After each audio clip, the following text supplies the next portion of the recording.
Hello, I'm John Sproul. Would you like to learn more about how to communicate in a healthy way with your partner?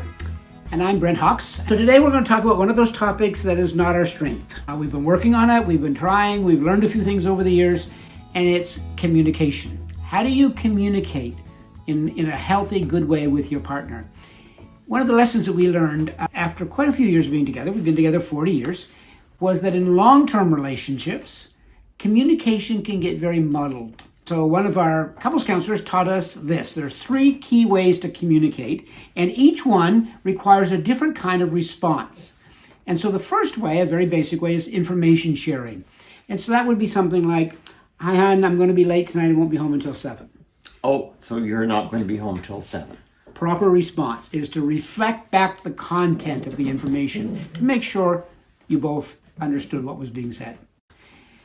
Secondly is seeking input, and that could be a situation where I might say something like, "Hon, I'm having a real problem with someone at work, and I'd like some advice about how to handle it."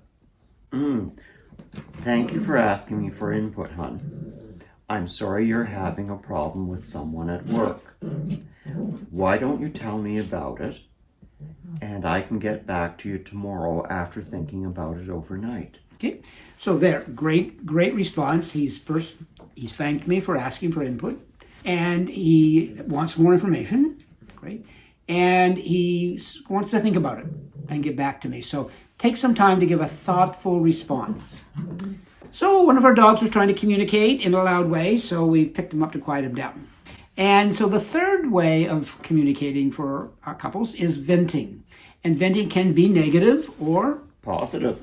A negative vent could be something like, "Hon, I had a really awful time today when I was coming home. Someone was really, really rude and nasty on the street."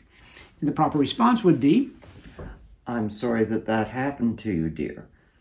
okay, so it's not to respond to the content at all. It's to respond to the feeling. "I'm sorry that happened to you. I'm sorry that was hurtful." Or it could be positive. I had a really great music lesson today, hon. And the proper response was, "I'm really pleased for you. I'm really glad you were happy about your lesson." Now, it's not to say, "Oh, great, now practice for your next one," right? Don't burst the bubble, okay? I would get this screwed up a lot. So John would come home venting about a negative situation that, he's hating his job. And I would say, "Okay, let's get resumes, let's do this." I would try to fix it, right? He didn't ask me to fix it. He was just trying to experience his frustration. And so what happened over the years as I continued to try to fix things, it closed John down. And so he wouldn't express the feelings. It's very easy when someone is venting to get into the wrong mode and try and solve the problem for them when you really might not be able to solve the problem for them. And even if you could, that's not what they're asking, right? They just need to be heard. Yeah, need to be heard. Okay, next one. Reflective communication.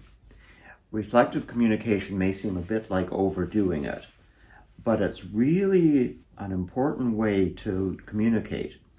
So we showed you this a little bit earlier with information sharing. And Brent said to me, "I'm not going to be home for dinner till 7 tonight." And I said back to him, "So you're not going to be home for dinner until 7 tonight." And it may seem repetitive because it is, but it does a couple of things. It indicates to the person communicating something that they have been heard because you've reflected the words back to them. The other thing it does is it allows that person to think about, is this what I said and is this what I wanted to say? And I think it's particularly helpful when when communication has gotten really bad in a relationship. And it's really important to reflect back to make sure that you're really hearing each other.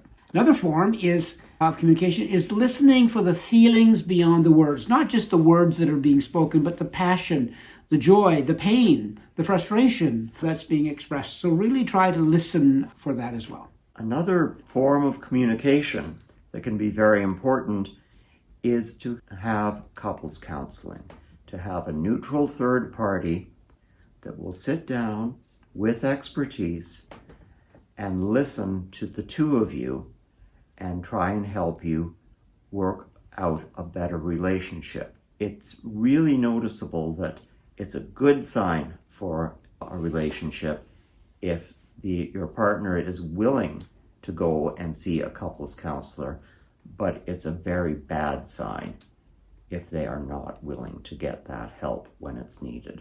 Over the years, when I was, for 40 years, pastor of a church, and whenever couples were having challenges and one of them would refuse to go to see a couples counselor, it was usually a signal that maybe that relationship wasn't going to make it.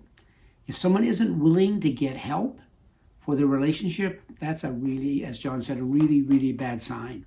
Couples counseling can also be a referee. They can help you to calm down, listen. They can be really helpful in a situation where one dominates, that I've been accused of being way too talkative sometimes, and can give a level playing field. They can bring professional skills in and teach you things. Highly, highly recommended, but sometimes you have to shop around to find a couples counselor that works for both. It's also an investment in both your relationship and yourself.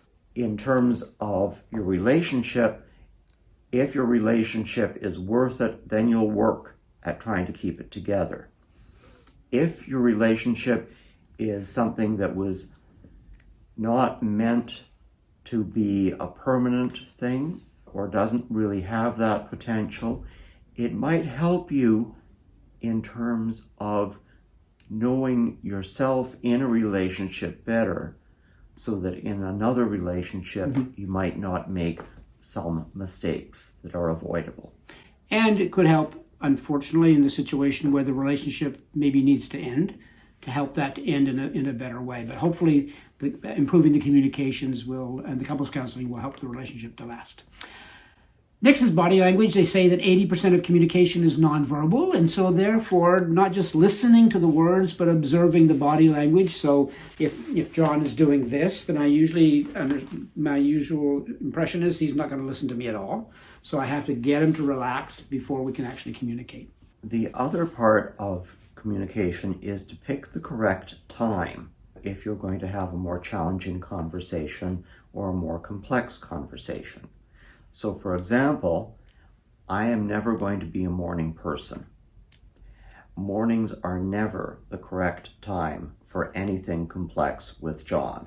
So, I make notes of things I need to talk to him about or whatever I need to do, because I just know that it's not going to go anywhere. If I ask him a question before, not just before there's double digits on the clock, like a 10, but before, usually lunch and post-lunch are more reasonable times. So watching for that moment to make sure that you can have the conversation. Another little thing is, John does a lot of work on computers and as a musician, and I'll have a question that I need an answer to. And so I'll come into the room where he's working, and sometimes I'll just sit and wait until he's finished a verse of his music, or he's finished something very intricate on the computer that he can then talk to me instead of interrupting. So I can sort of put a bookmark and finish my thought and then turn my full attention to Brent. Hopefully. What did you say? Yes. Next, having notes. Now, this is going to sound weird, but if I'm going to have a challenging conversation with John, it really helps me to sort out my thoughts by making notes. So I'll take a little index card and I'll put some notes on. These are the key points I want to make. This is the example I want to give. Sometimes I'll even say, breathe, slow down.